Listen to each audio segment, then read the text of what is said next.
Hi everybody, welcome back to our channel. In today's video, we're going to be talking about the story of Richard Hayes, a former NYPD officer who was included in a disputable shooting that led to the end of his career and left him facing criminal charges.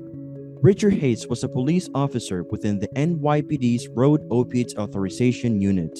In 2012, he and his team were investigating a drug case in the Bronx when they observed an 18-year-old man named Ramarley Graham walking out of a place and followed him to his home. Hayes and his team believed that Graham was carrying a gun, hence why they followed him. Hayes kicked down the entryway of the loft and shot Graham in the chest, killing him. Hayes claimed that he saw Graham holding a gun, which he believed to be real, and that he feared for his safety and the safety of his fellow officers. The occurrence started broad shock and dissent, with numerous community individuals and activists calling for equity for Graham and for Hayes to be held responsible for his activities.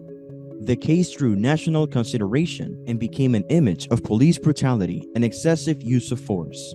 It was later revealed that the gun was actually a toy and that Hayes had failed to properly communicate with his team before entering Graham's home.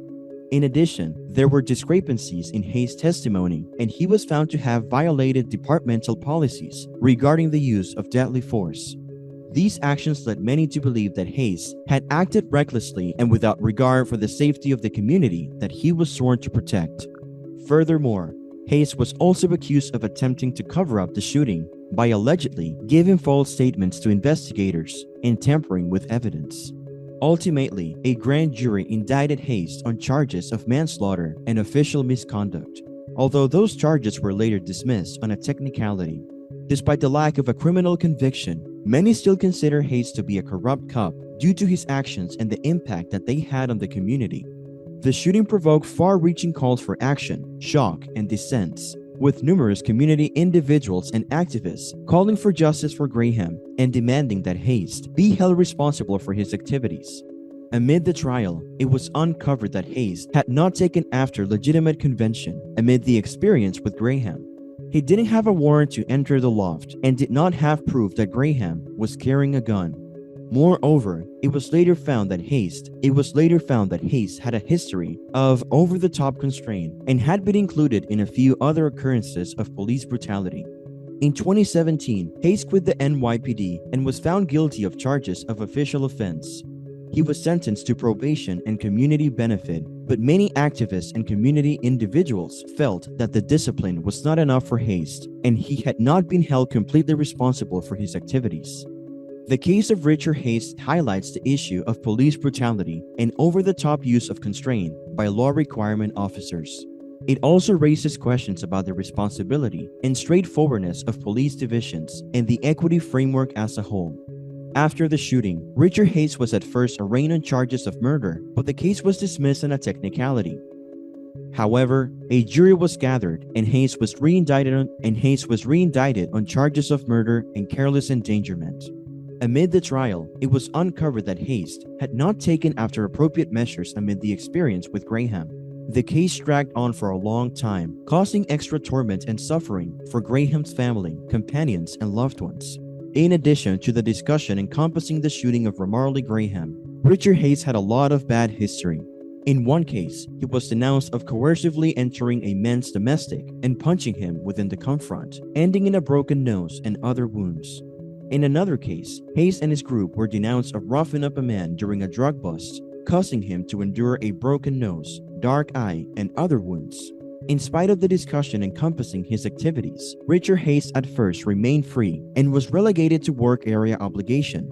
This choice was met with negative feedback from community individuals and activists who contended that he ought to have been suspended or fired. The case of Richard Hayes is one fair illustration of the ongoing issue of police brutality and the over-the-top use of force by law authorization officers within the U.S.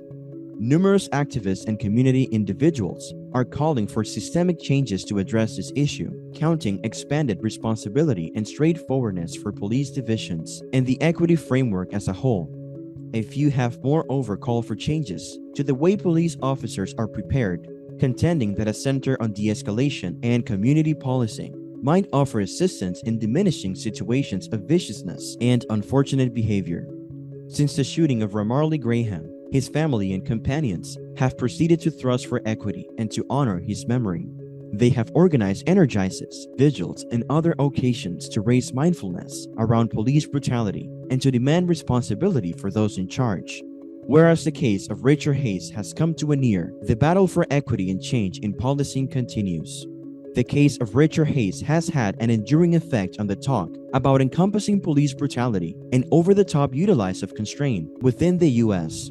It has highlighted the deep-seated doubt between law authorization and communities of color, especially in cities like New York, where episodes of police savagery have started widespread protests and riots. The case has also shed light on the troubles of holding police officers responsible for their activities, particularly when there's a need of straightforwardness and responsibility within the equity framework. The case of Richard Hayes has moreover highlighted the requirement for superior preparing and change for law requirement officers. Police work is often high stress and unsafe, and officers are habitually called upon to make split-second choices in life or death circumstances. In any case, numerous specialists contend that current preparing strategies often emphasize a warrior mindset instead of a community-oriented approach that prioritizes de-escalation and collaboration. A few police departments have started to move their preparing programs in reaction to these reactions, centering on building more grounded connections with the communities that they serve and emphasizing the significance of sympathy and communication. Eventually, the case of Richard Hayes raises critical questions about the parts of law authorization in society and the duties that come with that part. Police officers are granted gigantic control, and it is basic that they use that control wisely and with regard for the rights and nobility of all citizens. When officers come up short to live up to these expectations, it undermines the trust between law authorization and the communities that they serve and dissolves the establishment of a fair and even-handed society. The case of Richard Hayes serves as a capable update of the significance of responsibility, straightforwardness, and change in our criminal equity system, and the ongoing need for watchfulness and promotion within the battle for social equity. Thank you for watching this video. The case of Richard Hayes serves as a capable reminder of the continuous battle for equity and change in our criminal equity framework, especially when it comes to issues of police brutality and excessive use of force. In the event that you want to share any thoughts or comments in this case or the broader issues it's talking about, we empower you to share them within the comments section below. We accept that it is significant to have open and honest discussions around these issues and to work together to find solutions that promote responsibility, straightforwardness, and equity for all of us. That's why we're going to make videos that talk about and sparkle a light on vital social equity issues and empower keen discourse and engagement. In case you found this video instructive or thought-provoking, we welcome you to like and subscribe to our channel for more content like this one. By doing so, you may offer assistance in helping us to reach more individuals and raise mindfulness about the vital issues that we cover. Thank you once more for watching, and we look forward to seeing you again, talking about another critical discussion together.